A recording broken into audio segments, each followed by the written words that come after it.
नमस्कार प्यारे विद्यार्थियों, मैं बजरंगलाल लाडगिल एक नई ऑनलाइन क्लास में आपका स्वागत करता हूं। आज इस ऑनलाइन क्लास में हम बीए पार्ट प्रथम वर्ष का एक नया अध्याय शुरू करने जा रहे हैं जिसका नाम है उत्तर वैदिक सभ्यता। इसे हम वैदिक सभ्यता भाग 2 भी कह सकते हैं।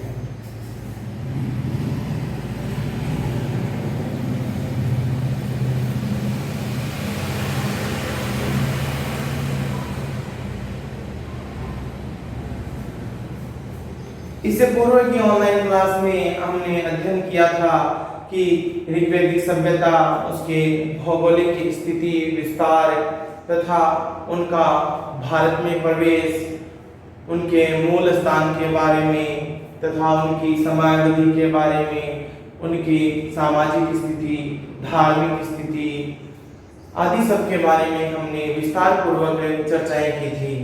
आज हम वैदिक सभ्यता भाग 2 उत्तर वैदिक सभ्यता के विभिन्न विषयों पर चर्चा करेंगे, जिनमें भौगोलिक विस्तार है, आर्य जनपद है, राजनीतिक जीवन है। राजनीतिक जीवन के संदर्भ में हम राज्य, राजा, प्रमुख अधिकारी, सभा व समिति, न्याय व्यवस्था तथा युद्ध विधियों जैसे विषयों पर विस्तार पूर्वक चर्चा करेंगे।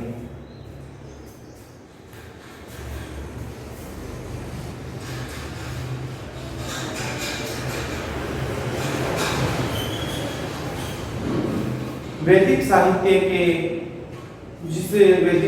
के हमने अनुशीलन तथा अध्ययन किया है, जिससे हमें वैदिक साहित्य तथा वैदिक आर्यों के बारे में जानकारी मिलती है। उन्हें हम वैदिक सभ्यता के नाम से जाना जाता है। वैदिक सभ्यता को इतिहासकारों ने 2 भागों में बांटा। इन्हें 2 भागों में बांटने वाले विद्वान थे विट्ररत्न जी, जिन्होंने इसे 2 भागों में बांटा। ऋग्वैदिक सभ्यता को 1500 से 1000 ईसा पूर्व तथा उत्तर वैदिक सभ्यता को 1000 से 600 ईसा पूर्व का जो काल है, अधिकतर विद्वानों ने माना है। वैदिक सभ्यता का जो सबसे प्राचीनतम ग्रंथ है वह ऋग्वेद है तथा ऋग्वेद के पश्चात भी बहुत से वैदिक ग्रंथों की रचना हुई, जिनमें यजुर्वेद, सामवेद, अथर्ववेद, आरण्यक ग्रंथ, ब्राह्मण ग्रंथ, उपनिषद आदि जो सब हैं सम्मिलित है। परंतु वेदों साहित्य का प्रमुख ग्रंथ ऋग्वेद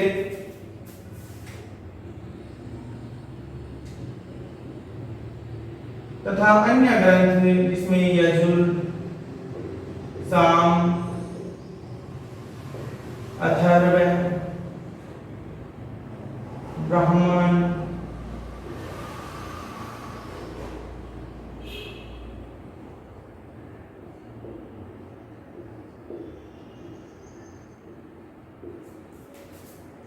ऋग्वैदिक साहित्य में एकमात्र ग्रंथ ऋग्वेद की रचना हुई। इसी के कारण इसे ऋग्वैदिक काल भी कहा जाता है।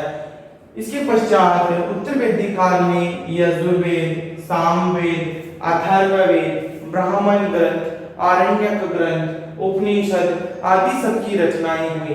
परंतु ऋग्वेद और उत्तर वैदिक कालीन के बीच इन ग्रंथों के मध्य बहुत अधिक समय लगा तथा इन दोनों के निर्माण के बीच में जो समयावधि है वो बहुत अधिक मानी गई है, जिसके चलते ही विद्वानों ने वैदिक सभ्यता को 2 भागों में बांटा है।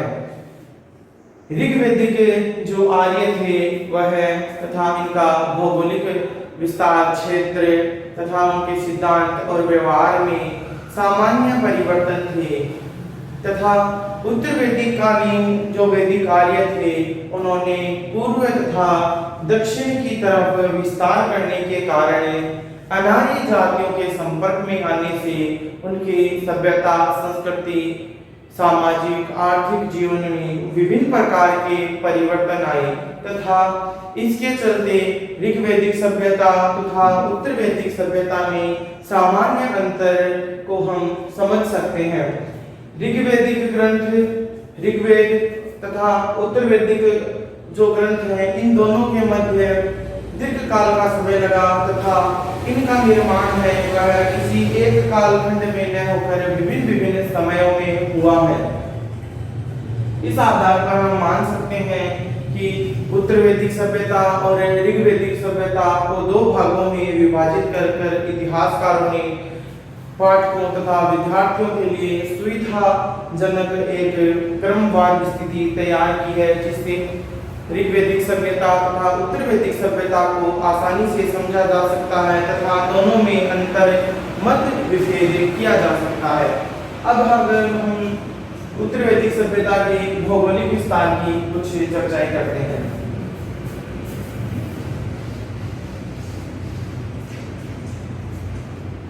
जैसा कि हम अवगत हैं कि ऋग्वैदिक जो आर्य थे वह इस क्षेत्र से आए थे। इस बारे में विद्वानों के अलग अलग मत हैं। कुछ विद्वान उन्हें मध्य एशिया से मानते हैं, जैसे कि मैक्स मूलर महोदय का मानना है कि वैदिक आर्य थे वो मध्य एशिया ईरान के आसपास के क्षेत्र से आए थे। यह मत बहुत ही प्रभावशाली तथा इसके बहुत से विद्वान हैं वो समर्थक है। इसके अलावा अनेक विद्वान हैं जो हंगरी, डेनब्यू इसका क्षेत्र मानते हैं तथा बाल गंगाधर तिलक है वह तिब्बत का क्षेत्र उत्तरी ध्रुव क्षेत्र मानते हैं। दयानंद सरस्वती है आर्यों को तिब्बत का क्षेत्र से संबंधित मानते हैं तथा अन्य बहुत से विद्वान हैं जो अलग अलग मत प्रस्तुत करते हैं तथा NCERT ने आल्प्स पर्वत यूरेशिया के आसपास का मानती है। खैर, जिन विद्वानों ने जो मत प्रस्तुत किए हैं इन मत पर संशय का विषय बना हुआ है, परंतु अधिकतर विद्वानों ने यह स्वीकार किया है कि ऋग्वैदिक आर्य थे जो उनका निवास स्थान था वह सप्त सिंधु क्षेत्र तथा सप्त सिंधु क्षेत्रों के आसपास ही उनका निवास स्थान था। हम मैप के माध्यम से जानने की कोशिश करेंगे कि सप्त सिंधु प्रदेश है वो कौन कौन से क्षेत्र थे।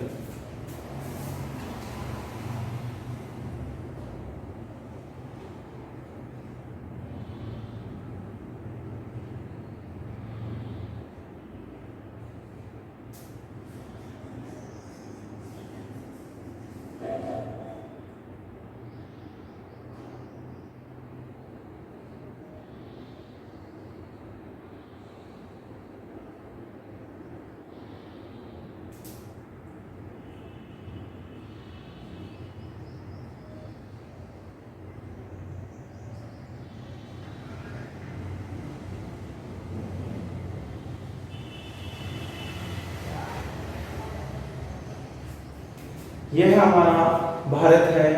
तत्कालीन स्थिति में भारत के साथ अन्य देश भी सम्मिलित थे, परंतु हम भारतीय क्षेत्र की ही बात करेंगे।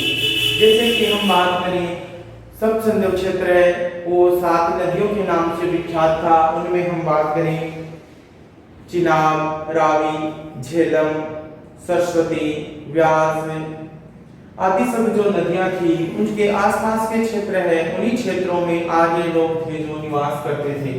जैसे कि हम बात करें ये हमारा जम्मू का क्षेत्र है, यहाँ पर रावी, चिनाब, झेलम आदि सब नदियां हैं जो इसी क्षेत्र में थी। इस कारण इतिहासकारों ने यह क्षेत्र है इस क्षेत्र को ही सप्त सिंधु क्षेत्र के नाम से जाना तथा इस क्षेत्र के आसपास के क्षेत्रों में जो आर्य थे वह निवास करते थे।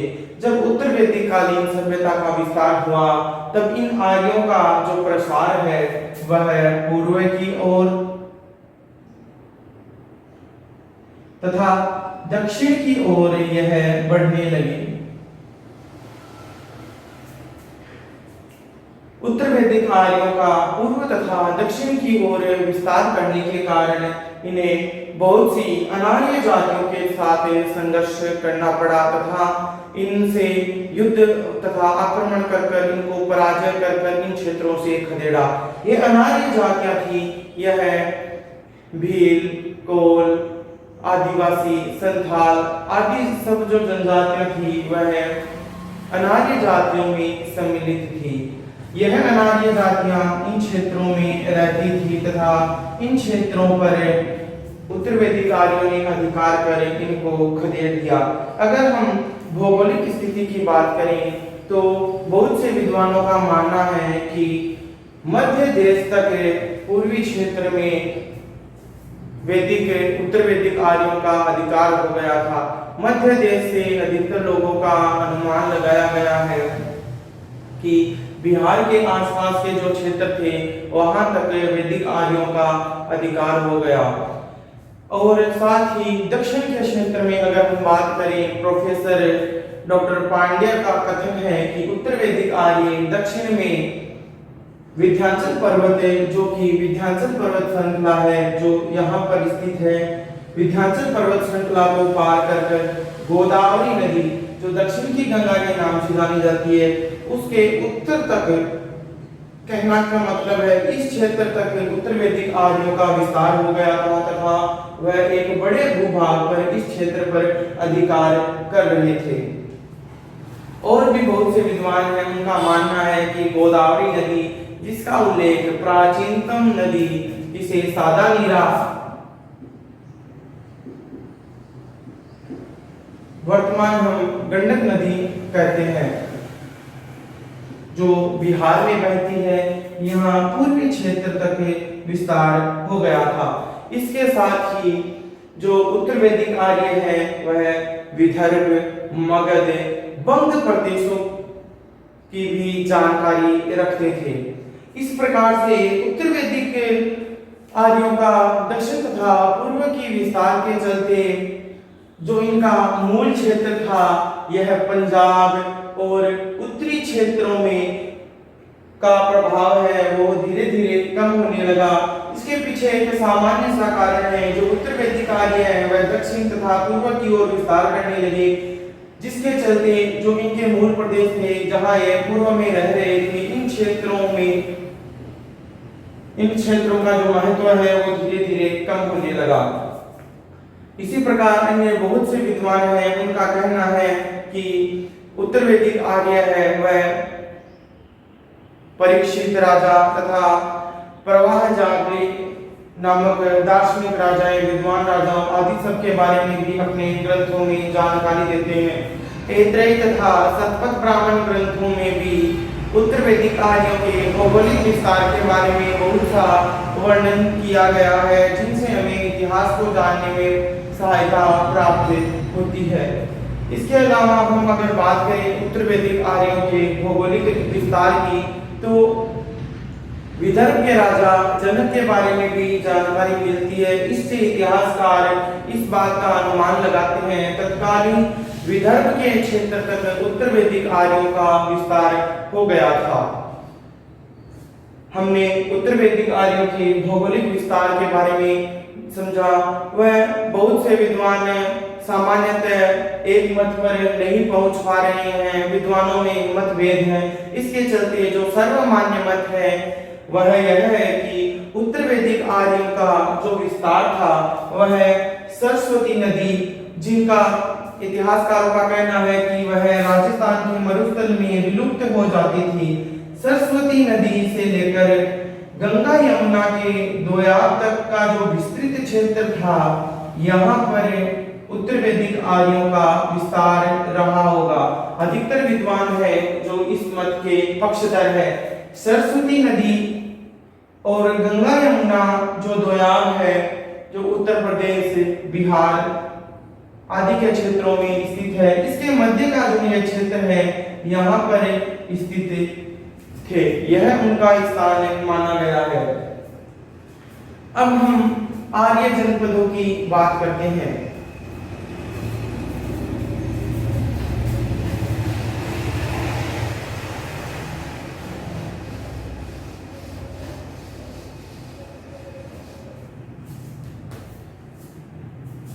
ऋग्वैदिक कालीन आर्य छोटे छोटे जन थे, जिनके अंदर मुख्य रूप से पुरु, यदु, तुअस, ध्रुव आदि थे।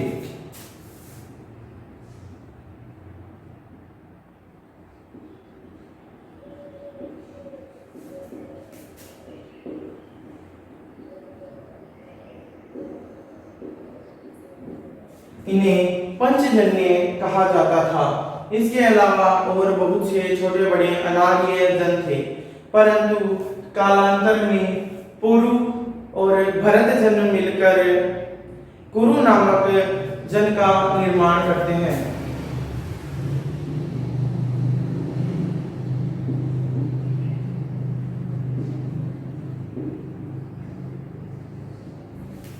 तथा कालांतर में कुरु और पांचाल के मध्य मित्रता होने के कारण मैत्री संबंध बन गए तथा यह दोनों मिलकर एक विशाल शक्ति के रूप में उभरे तथा इन्होंने एक विशाल साम्राज्य तथा बहुत बड़े क्षेत्र भूभाग पर अधिकार कर लिया। तत्कालीन इन 5 जनों को पंचजन्य कहा जाता था, परंतु इसके बाद भारत में आर्यों ने, उत्तर वैदिक आर्यों ने बहुत से छोटे बड़े क्षेत्रों को मिलाकर जन के स्थान पर जनपद नाम दिया गया था तथा अब जो राजा था वह एक बड़े भूभाग का स्वामी हो गया था। इसके पश्चात अन्य और भी आर्य जनपदों के नाम मिलते हैं जिनकी जानकारी हमें वैदिक ग्रंथों से मिलती है, ब्राह्मण ग्रंथों से मिलती है तथा बौद्ध ग्रंथों, जैन ग्रंथों से भी हमें कुछ वैदिक समय की जानकारियां हैं जो हमें प्राप्त होती हैं। अगर हम तत्कालीन जनपदों की बात करें तो उनके अंदर गांधार,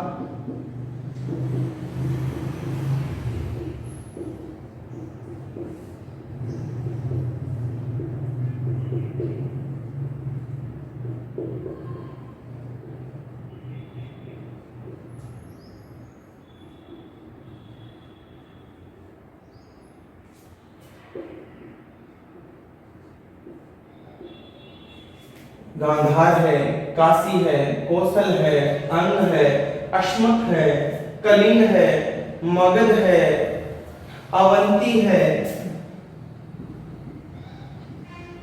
जो प्राचीन आर्य जनपद क्षेत्र के नाम से जाने जाते थे तथा वैदिक उत्तर वैदिक कालीन क्षेत्र में अपना अस्तित्व बनाए हुए थे।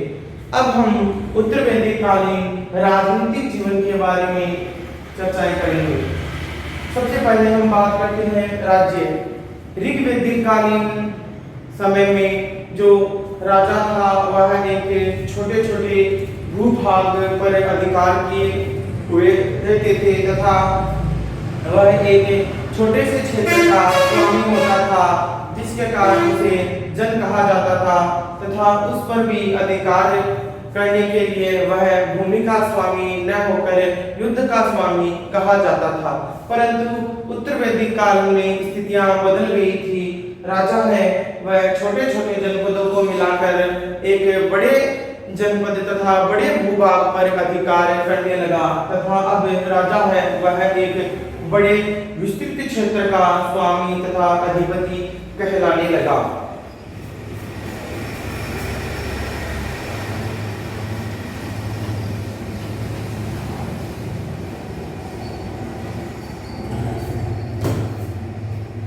उत्तर वैदिक कालीन में समय के साथ निरंतर हुए परिवर्तन के चलते जो जन है वह उन्होंने जनपद का रूप ले लिया तथा अपने भौगोलिक विस्तार में भी विस्तार किया। साथ ही अब उनका अनार्य जातियों के साथ संघर्ष और भी बढ़ गया तथा वह अनार्य जातियों को युद्ध में पराजित कर खदेड़ कर उनके बहुत से क्षेत्रों पर अधिकार कर लिया। अब समाज में मुख्य रूप से 2 वर्ग बन गए राज्य के अंदर, आर्य तथा अनार्य। इन आर्यों का अनार्यों के साथ निरंतर संघर्ष चलता रहता था। साथ ही राज्य के अंदर बहुत से राजा के अधिकार हैं उनमें भी वृद्धि हो गई थी। साथ ही अब उत्तर वैदिक आर्य ऋग्वैदिक आर्यों की भांति नदी तथा उसके आसपास के क्षेत्रों से हटकर एक बहुत बड़े भूभाग तथा विशाल क्षेत्रों पर अधिकार करने लगे तथा उन क्षेत्रों में रहने लगे। अब हम बात करते हैं उत्तर वैदिक कालीन राजा की। ऋग्वैदिक काल में राजा है वह एक छोटे से जन का स्वामी होता था तथा उत्तर वैदिक काल में राजा है वह बहुत बड़े भूभाग का स्वामी तथा अधिपति होता था। उत्तर वैदिक काल में राजा के देवीय सिद्धांत की लोकप्रियता बढ़ने लगी।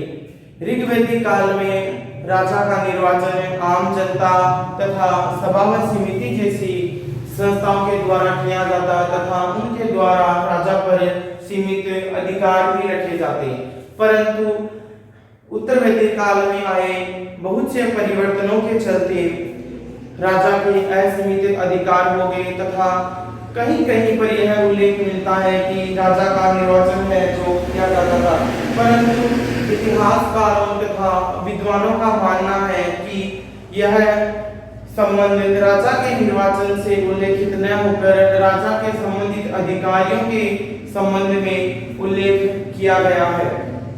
साथ ही राजा है वह अपने कर्तव्यों के प्रति सजग हो गया तथा उसमें असीमित अधिकार हो गए। राजा दंड देना अपना प्रमुख कर्तव्य समझता था। इसके साथ राजा है वह देवीय शक्तियों का स्वामी कहलाने लगा।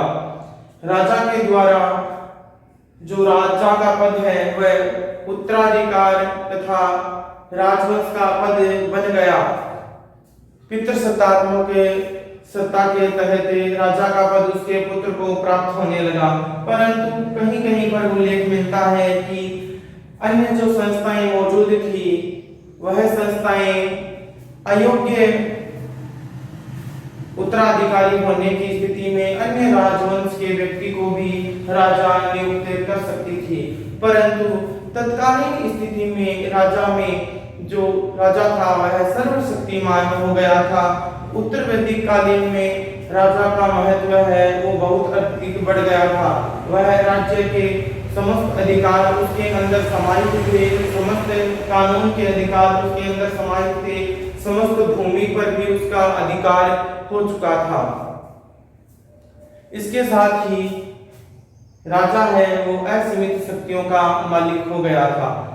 अगर हम विभिन्न तथ्यों तथा साक्ष्यों के आधार पर बात करें, बहुत से ऐसे राजा हैं उन्होंने सामान्य से बढ़कर यज्ञ करवाए, जैसे राजसूय यज्ञ है, वाजपेयी यज्ञ है, पशु बलि यज्ञ है, अश्वमेध यज्ञ है आदि बड़े बड़े यज्ञों और हवनों का आयोजन किया जाने लगा तथा उनकी जो अभिलाषा है उनकी इच्छा है वो और बढ़ने लगी। अपनी बढ़ती महत्वाकांक्षा के चलते उन्होंने और बड़े भूभाग तथा विस्तृत क्षेत्र पर अधिकार जमाने की कामना उत्पन्न करने लगी।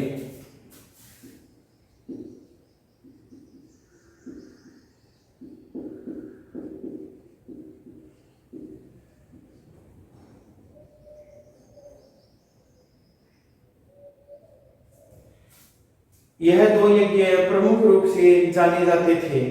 इसके अलावा जो राजा था उसने विभिन्न प्रकार की उपाधियां धारण करना शुरू कर दिया।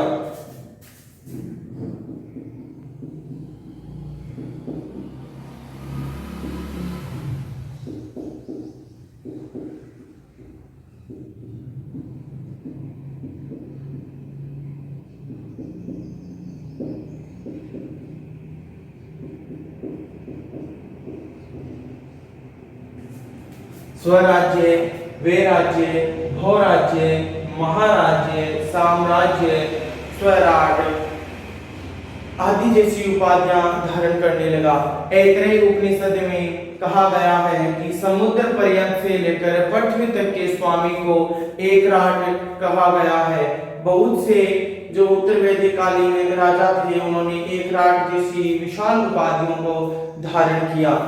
इस प्रकार हम यह अनुमान लगा सकते हैं कि उत्तर वैदिक कालीन समाज में राजा की स्थिति है वो सर्वोपरि थी तथा संपूर्ण राज्य पर उसका एकाधिकार था।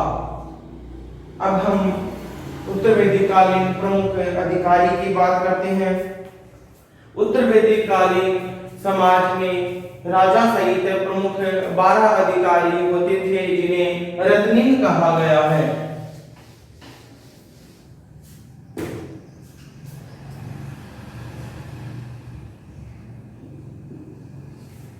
ऋग्वैदिक कालीन समाज में इस प्रकार के अधिकारियों का उल्लेख नहीं मिलता है। राजा होता था वह भूमि का नहीं अपितु युद्ध का स्वामी होता था। उसके शासन में सहयोग करने के लिए सभा व समिति नामक दो महत्वपूर्ण संस्थाएं विद्यमान थी जो उन्हें सहयोग प्रदान करती थी। उत्तर वैदिक काल में भी सभा व समिति का अस्तित्व तो बना रहा, परंतु राजा के सहयोग के लिए विभिन्न प्रकार के जो अधिकारी थे उनका भी निर्वाचन किया गया। इन अधिकारियों में हम बात करें तो सबसे पहले हम बात करते हैं सेनानी, सेनापति।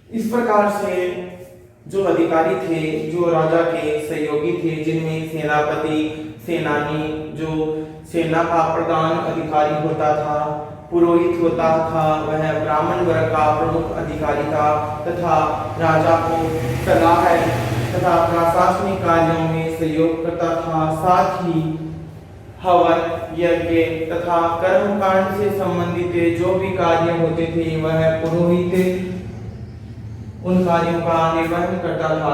युवराज राजा का पुत्र था, वह उसके पश्चात उत्तराधिकारी होता था। इसके अलावा हम बात करें महिषी रानी की, जो राजा की पत्नी होती थी, उसका भी बहुत बड़ा महत्व था तथा वह राजसूय, अश्वमेध तथा विभिन्न प्रकार के यज्ञ, हवनों, उत्सवों, धार्मिक कार्यक्रमों में राजा का सहयोग करती थी। रथकार राजा का साथी होता था। सहारथी जो उसका घुड़सवार तथा रथ का संचालन करता था। कोषाध्यक्ष जो लेन देन, अर्थ संबंधी जानकारियां रखता था, कितनी आय कितनी व्यय है, इन सब की जानकारी कोषाध्यक्ष रखता था। पालागल नामक एक अधिकारी होता था जो राजा का मित्र कहलाता था। इसके अलावा ध्रुत कीड़ा नामक एक अधिकारी होता था। यह सब अधिकारी मिलकर राजा को सहयोग करते थे। राजा को सहयोग करने के पीछे एक सामान्य सा कारण था, क्योंकि इन सब प्रमुख रत्नीनों का निर्वाचन, पदोन्नति तथा इनके वेतन में वृद्धि आदि सब है वह राजा पर ही निर्भर था। इस कारण जो ये सभी प्रमुख अधिकारी हैं जो राजा के प्रति सदैव वफादार रहते थे। इसके अलावा हमें इतिहास में इस बात के साक्ष्य तथा प्रमाण नहीं मिले हैं कि इन रत्नीनों को कितना वेतन मिलता था तथा किस आधार पर किस क्रम में इन्हें वेतन दिया जाता था। साथ ही इन अधिकारियों की वरीयता क्रम के बारे में भी जानकारी नहीं मिलती है कि कौन सा अधिकारी है जो किस वरीयता का था तथा उसका पद है किस अनुसार श्रेणी क्रम में श्रेष्ठ था। जब राजा यज्ञ, हवन तथा राज्याभिषेक हुआ करता था तब इन रत्नीनों के घर जाकर इन्हें सामग्री या सामान देता था। इस आधार पर इतिहासकारों ने अनुमान लगाया है कि राजा जिस क्रम में इन अधिकारियों तथा रत्नीनों के घर जाता था उसी क्रम में इनका वरीयता क्रम है। उत्तर वैदिक कालीन में यह प्रमुख अधिकारी थे जो राजा को सहयोग करते थे। अब हम बात करते हैं सभा समिति नामक दो संस्थाओं की। ऋग्वैदिक कालीन समाज में भी सभा व समिति नामक दो संस्थाएं मौजूद थी।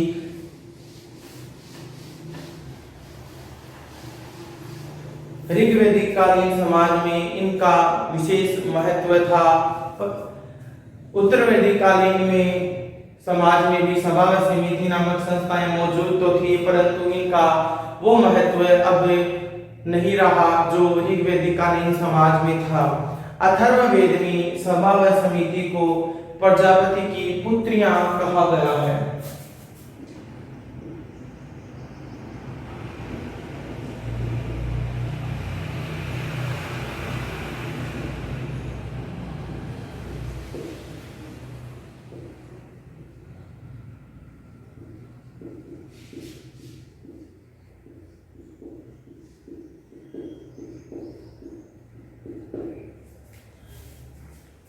इतिहासकार अनुमान लगाते हैं कि उत्तर वैदिक कालीन में जो सभा व समिति नामक संस्थाएं मौजूद थी तथा सभा का वह अनुमान लगाते हैं कि यह ग्राम सभा थी, गांव की आम सभा थी, जिसमें गांव के अधिकारी वर्ग के लोग वाद विवाद कर निर्णय पर पहुंचते थे।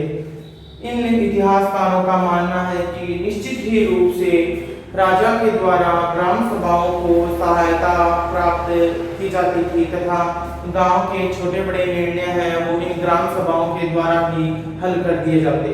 परंतु कालांतर में धीरे धीरे इस सभा का विस्तार होता गया तथा इतिहासकारों का मानना है कि राजा भी इन सभा जैसी समितियों तथा इन ग्राम सभाओं में सम्मिलित होने लगा। अब हम बात करते हैं समिति की।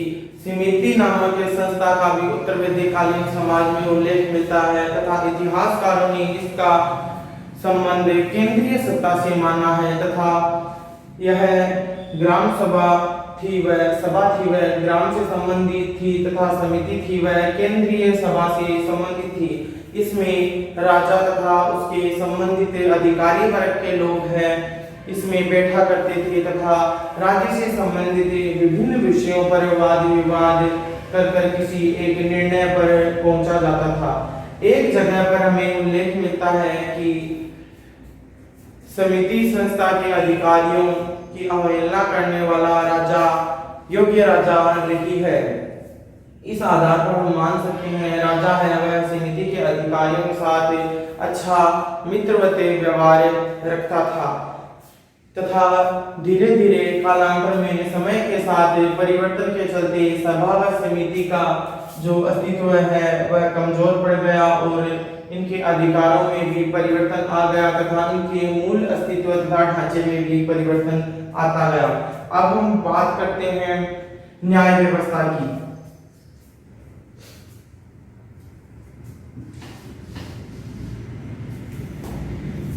उत्तर वैदिक कालीन समाज में न्याय व्यवस्था में ऋग्वैदिक कालीन समाज की न्याय व्यवस्था में कुछ परिवर्तन आए थे।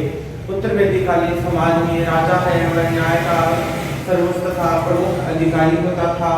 वह उसके द्वारा दिया गया फैसला अंतिम न्याय का फैसला माना जाता था।